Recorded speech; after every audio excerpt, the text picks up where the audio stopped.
Capítulo 8. Vamos a hablar de la desvalorización de la moneda.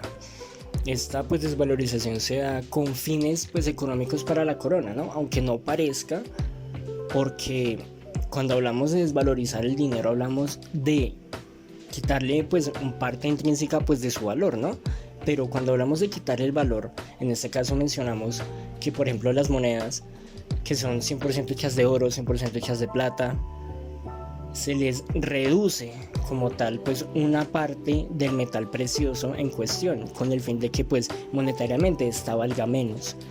Pero esto, cuestión curiosa, no sucede. La moneda sigue valiendo lo mismo. Podemos decir un poco que esto es lo que empieza a sedimentar lo que conocemos como inflación. Entonces, digamos que en medio de esta desvalorización llega el punto en el cual el jornalero, el comerciante, el ciudadano común no podía subsistir. O sea, esto es un absurdo, porque en estos términos, si el dinero tiene que valer menos con el fin de que haya una adquisición económica más equitativa para todos, está sucediendo lo contrario. Entonces, este es el punto que vemos clave acá. También vemos lo siguiente, que esta inestabilidad económica lo que produce es la emigración comercial de nuevas rutas de comercio, con el cual se busca incrementar el valor nominal de la moneda. Veamos un ejemplo. Ciudad A tiene un valor nominal de 1 y Ciudad B tiene un valor nominal de 2. Entonces, lógicamente, es mucho mejor para mí como comerciante de la ciudad A llevar mis mercancías, llevar mi comercio, llevar mi dinero a ciudad B, donde yo puedo conseguir un mayor número de ganancias, una retribución económica más congruente a lo que vale mi trabajo. A esto vemos incluso que lo llamamos la revolución comercial, porque aparecen nuevas rutas de comercio e incluso se plantea supuestamente que hay una apreciación, digámoslo así, real, o una mayor apreciación al supuesto descubrimiento de América por parte de Cristóbal Colón. Entonces, veamos lo siguiente. Esto no solo permite expandir el comercio, sino que también internacionalizarlo. Es decir, ya el comercio no se hace solo en Europa, sino se hace a través de rutas transatlánticas, de rutas que cruzan todo el globo terráqueo. Entonces, esta internacionalización, ¿qué nos permite analizar? Digamos, las fortunas como de las familias como Medici o los Fugger en este caso. Destaquemos de esos últimos la asociación con Carlos V, que era una relación no solo económica, sino que también política, porque miremos cómo se incrementa la riqueza de un banquero. Volvamos atrás en el libro: préstamos, intereses, y también miremos esa relación política en la cual Carlos V, gracias a las influencias de estos banqueros, logra llegar al poder, o a la gobernancia, digámoslo así. Y dice el libro más o menos que en los libros de historia se dedican muchas páginas a las ambiciones, guerras y conquistas de este o de aquel rey, lo cual es incorrecto, debido al reconocimiento que se debe tener hacia los verdaderos hombres ricos, comerciantes y financieros del mismo periodo histórico, o algo así. Entonces, ¿esto a qué nos invita a pensar? A que cuando hablamos de poder y cuando hablamos de una relación de poder, ¿a quién debemos atribuir esta condición? ¿Al gobernante, al rey, al presidente? ¿O se la debemos atribuir a quien realmente lo pone ahí? A las familias, a los banqueros, a los comerciantes, a los intereses y a las relaciones sociopolíticas que vemos a través de esto. Esta es la cuestión: ¿a quién le debemos atribuir el poder? Hablemos un poco del capítulo 9, mencionando la edad de los mendigos. Y comencemos indicando que esta edad, entre comillas, se da gracias a los cambios económicos que pues se mencionó anteriormente, ¿no? Es decir, la llamada pues, revolución de precios que vino junto con la internacionalización del comercio, con, bueno, toda esta corriente que modificó la economía a una escala internacional. Cosa que pues evidentemente ocasionó que por lo menos en Francia, miremos por ejemplo, una cuarta parte de la población cayera en un nivel de pobreza tan grande que fuesen considerados mendigos. También mencionemos lo siguiente, hay una institución del cercado de propiedades. Miremos qué significa esto. Lo que pues podemos llamar, o yo quiero llamar, la meritocracia del campesino que se le denegó por derecho, es que se crece el valor de la tierra, el valor del mercado agrícola, por lo cual es necesario que su valor sea proporcional al trabajo, es decir, la tierra vale lo que se trabaja. Y esto pues suena bastante bien en la práctica. Saquemos lo siguiente, ya vamos a entender por qué el valor meritocrático del campesino se le negó por derecho. Y es que pues miremos las familias poderosas pues de ese tiempo. Tenían gente que estaba pues a sus órdenes, ejércitos y demás. Ejércitos y plebeyos que eran misionados a desalojar a los campesinos de sus tierras para apoderarse de estas y así no solo pues tener el control de lo que se producía, sino de las ganancias que éstas dieran. Hablemos así pues que la tierra se volvió no solo un principal, una pirámide, un enfoque principal en la obtención de las riquezas, sino que podemos decir que como tal la tierra valía oro. Esto es una injusticia y es una obviedad mencionarlo, pero es una injusticia que aún en el estado del detrimento social y económico, donde las familias acumulaban riquezas gigantescas en sus palacios, en sus castillos, y así solo amotinaban y amotinaban dinero, los ciudadanos pues más del común, los jornaleros, los comerciantes, eran considerados pobres, mendigos y ladrones, porque en medio de toda la acaparación del poder de la tierra había una acaparación monetaria. Entonces, no solo pues es el surgimiento de la edad de los mendigos, sino es el surgimiento también de un montón de inconsistencias a nivel pues de salubridad social. Y hasta aquí pues vamos a dejar pues este capítulo, vamos a abordar un poco más el siguiente. Analicemos ahora el capítulo número 10, cuando hablamos de la expansión del mercado. De aquí pues vamos a destacar la aparición de un intermediario que para términos sutiles lo vamos a llamar así por no decir que es el capitalista, que es quien reemplaza a los fabricantes en materia de adquisición de materiales y venta de productos. Es decir, el intermediario ya va a ocupar el papel, digámoslo así, del comerciante. Hablemos también de que pues la expansión del mercado trae pues pequeñas microindustrias en las cuales trabajan pues todos en la familia, incluso los más pequeños. De ahí pues viene el nombre del capítulo, en la cual pues necesitamos la ayuda de todos. Todos trabajan, hasta los niños de 2 años. Y aquí podemos hacer una comparación con los tiempos anteriores, con las épocas más remotas a esto, que es, bueno, miremos lo siguiente, véase como una visión más moderna quizá de los gremios, donde pues digamos que a pesar de los cambios económicos tan abruptos que puedan incidir en la sociedad, la adaptación a estos conllevará mucho tiempo para el hombre, y así es, así va a ser siempre. Y bueno, en este orden de ideas, las viejas costumbres, las viejas tradiciones, la vieja manera de hacer las cosas siempre va a prevalecer en el tiempo, aunque pues cada vez con menor frecuencia y con una clara formulación a desaparecer, es decir, hacia su extinción. Veamos pues cómo es esto de lo que estamos hablando. Y esto pues trae sentido cuando vemos que aún existe un sistema de casa o familia, en donde pues la producción de artículos se hace únicamente con el fin de abastecer pues su propia necesidad. los gremios anteriormente dichos, en los cuales se focalizaba la producción de ciertos bienes, servicios o artículos con el fin de abastecer un mercado exterior, vendiendo como tal el fruto de su trabajo.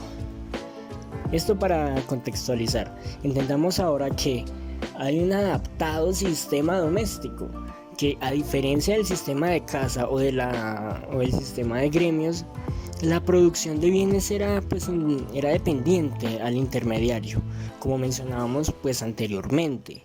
Los productos se fabricaban sí en casa, focalizado en ciertas mercancías como los gremios, pero el intermediario o el empresario, o bueno, mejor dicho, el capitalista, era quien comerciaba ante el consumidor.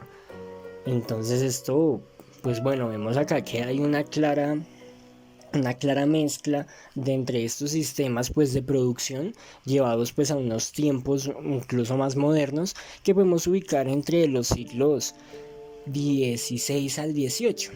Veamos ahora un sistema fabril en donde hay un capitalista claramente diferenciado, un empresario, como por decirlo de otra manera, y un empleado asalariado, que a diferencia de los sistemas mencionados con anterioridad, el empleado no posee ni la materia prima, ni es dueño de sus herramientas, ni es dueño del fruto de su trabajo, solo produce para otro, que en este caso vendría a ser el capitalista. Es un sistema que se ha propiciado más o menos desde el siglo XIX hasta la prevalencia en nuestros días, porque así han marcado los cambios económicos e históricos, en donde ya no es necesario que el hombre produzca su propia ropa, donde ya no es necesario que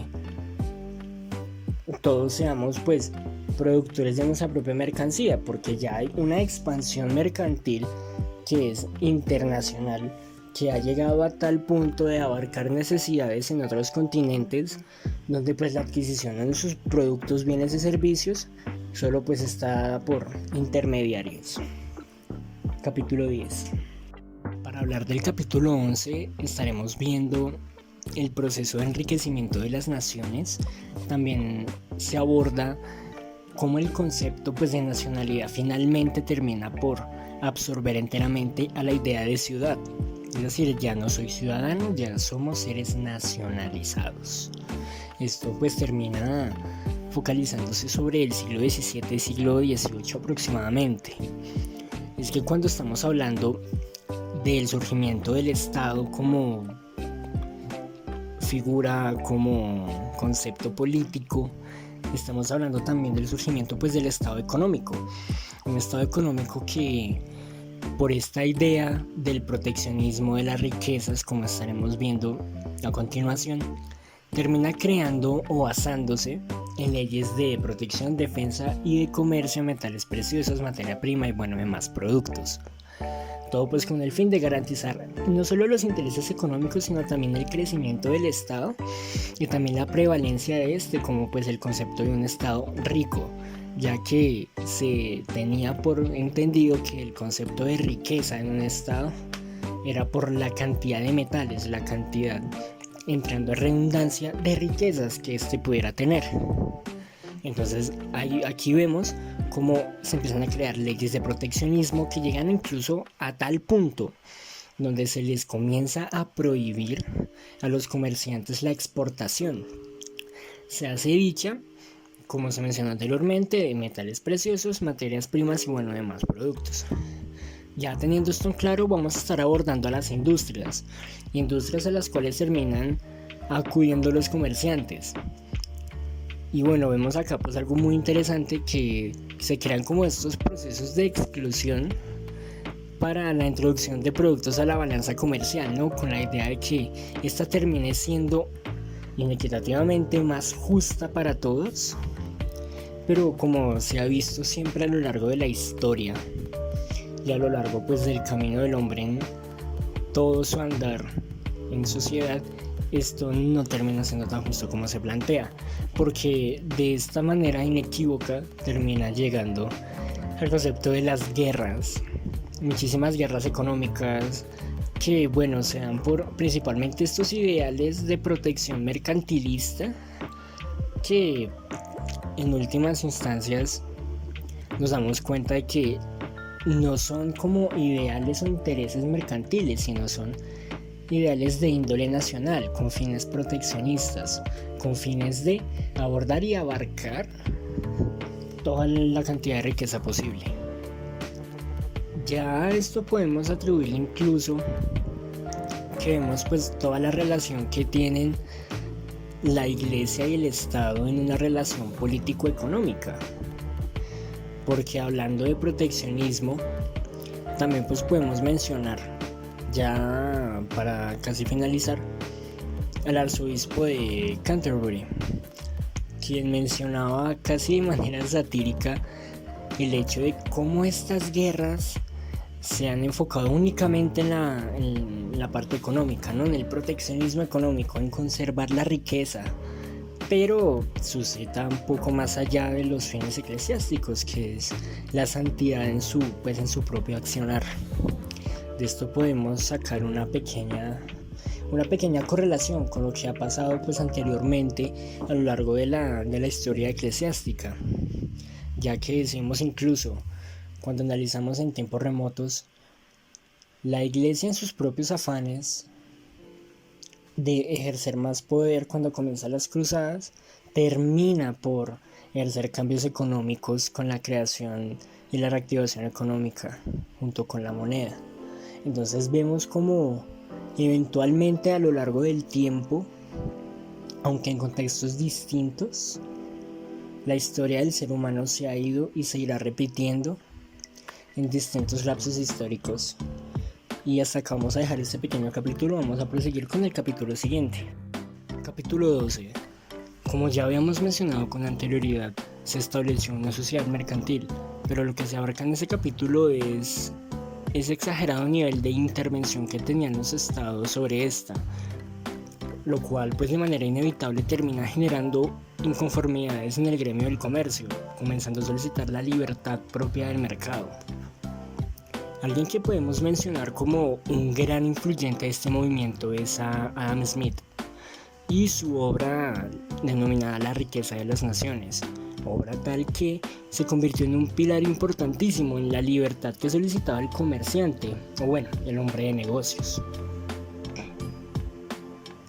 Abordando un poco más a fondo, encontramos que en esa obra se explica cómo lo más importante para el comercio y para el país, de forma inevitablemente consecuente, es esta idea de que la productividad no debe tener restricciones, dividiendo y especializando el trabajo, lo cual permite la adaptación según cuál sea la extensión del mercado, idea que nos permite ver cómo la idea del libre comercio enriquece a la nación, porque se aumenta la productividad teniendo en cuenta también que el mercado se extiende hasta sus propios límites por medio del comercio libre.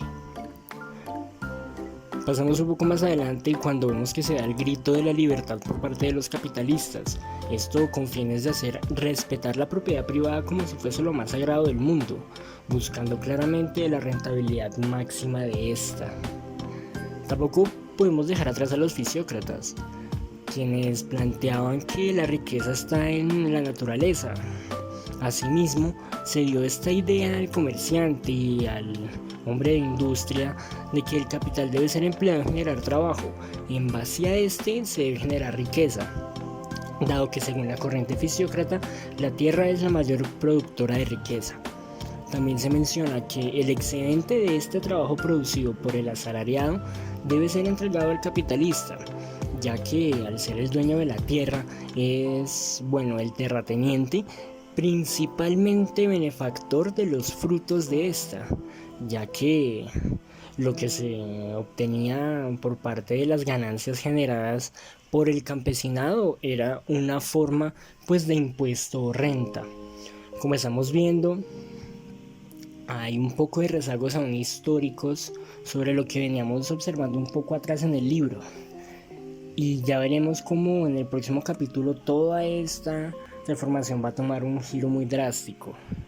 Pasamos al capítulo 13. Para finalmente terminar con la explicación del libro, vamos a hablar del último capítulo, el capítulo 13. Vamos a establecernos en la época feudal, siglo XVIII, y vamos a matizar lo siguiente. dentro de la conformación pues del Estado se tenían tres propios estados, es decir, hablamos del clero, hablamos de la nobleza y del pueblo raso. Este último pues era el que conformaba la mayor parte de la población, ya que ahí se comprendían campesinos, trabajadores y burgueses. Este tercer estado, era claramente el menos favorecido, al que por alguna u otra razón siempre le caían todas las injusticias, como vamos a ver a continuación. Veamos que los impuestos que el clero y la nobleza evadían eran cargados al pueblo, y no es que fueran específicamente pues impuestos pequeños, impuestos bajos. No, en ese momento histórico había impuestos por absolutamente todo. Y esto nos da a entender la magnitud de las injusticias que se cometían en ese momento.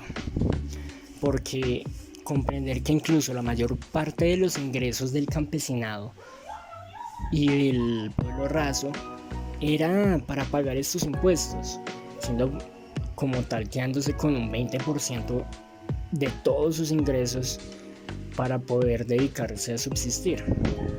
Esta situación pues ya finalmente tuvo su quiebre con la Revolución Francesa, que fue organizada pues por los burgueses, y siendo el campesinado quien pelearía por esos derechos.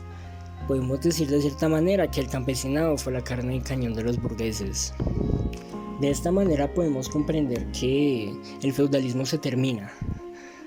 También vemos que los filósofos de la época convergen para crear la enciclopedia, así pues dando un paso más allá del conocimiento, poder encapsular conocimientos y al fin pues dar un punto y final al despotismo de las élites privilegiadas que pues habían tenido hasta ese entonces, sometido bajo yugos y bajo injusticias al grueso de la población.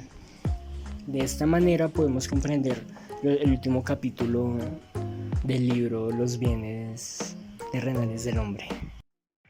Bueno, hablemos un poco, ya como tal, no de capítulos, sino de pues qué ha sido el libro a lo largo pues de este semestre, ¿no? Siempre vamos a tener algo en cuenta, y es que en cada periodo histórico, sin importar cuál sea, siempre habrá algo que suceda, siempre habrá alguna lucha social pendiente, siempre habrá algo que tengamos que hacer, o siempre habrá algo, sea lo que sea, un movimiento, un hecho, cualquier cosa que marcará el transcurso de la historia. Y como hemos aprendido a lo largo de este corto tiempo que llevamos acá, es que la historia y la economía van de la mano, siempre irán, y cualquier persona que quiera decir lo contrario pues inevitablemente estará mintiendo, porque siempre veremos que sea uno encima del otro, uno más adelante que otro o al tiempo, pero los cambios históricos generan cambios económicos, y asimismo los cambios económicos a futuro generan cambios históricos, porque el ser humano nunca estará conforme con lo que tiene.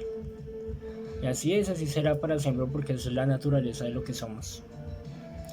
Entonces, bueno, esto ha sido pues un poco la retroalimentación del libro. Veamos un poco más una opinión personal, ¿no? Y es que pues siempre debemos abogar por algo, seamos psicólogos, abogados, ingenieros, lo que sea.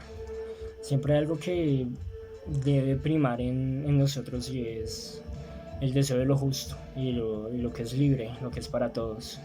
Porque si nosotros en un momento no luchamos por lo que nos corresponde y por lo que nos suscita por deudas históricas, como a nosotros, que nos corresponde estar más arriba de los que hoy en día están por encima de nosotros, ¿qué seremos en un futuro?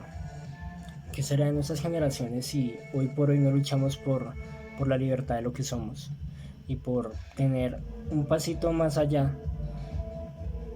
un pasito más cerca de lo que son las élites, diferenciarnos cada vez menos de ello y así lograr cada vez una sociedad menos desigual, que pasito a pasito iremos construyendo, pero es algo que tenemos que hacer, es algo que nos corresponde, Quizás ya no nos corresponda históricamente salir, salir con espadas a la calle y matarnos unos a los otros, pero sí nos corresponde luchar por lo que es justo, porque hoy en día tenemos la palabra y tenemos un montón de herramientas que nos permiten resolver los conflictos sin irnos a los golpes y sin matarnos entre todos. Entonces la invitación es que pensemos un poco más en lo que nos corresponde como seres humanos, pensemos más en nuestra libertad, en nuestros valores, en lo que hoy por hoy suscita lo que somos y lo que queremos que el mundo sea cuando ya no estemos. Eso sería todo. Chao.